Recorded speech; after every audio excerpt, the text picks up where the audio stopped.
లోపల ఆలోచన అనే ఒకానొక మాల్లో ఉన్నాం. అదేమిటో చూడటం పేరే జ్ఞానం అంటే.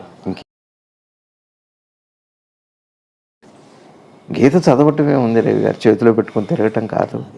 గీత మనసులో పెట్టుకొని తిరిగేది కూడా కాదు, మనసును నడిపేది అయి ఉండాలి. అది సహజం. అంతిమంలో అనుభూతి అయింది, మధ్యలో అనుభవం అయింది, ఆరంభంలో ఆత్మగా ఉంది. ఇదే ప్రాసెస్ మనసుకి ఎవరికైనా. మూడు ఆలోచనలు మొత్తం ఎవరికైనా.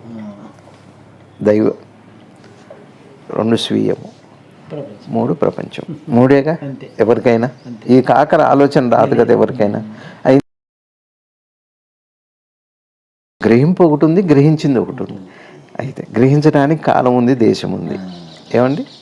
గ్రహించడానికి దేశం ఉంది, కాలం ఉంది. దేశకాలాన్ని గ్రహించడానికి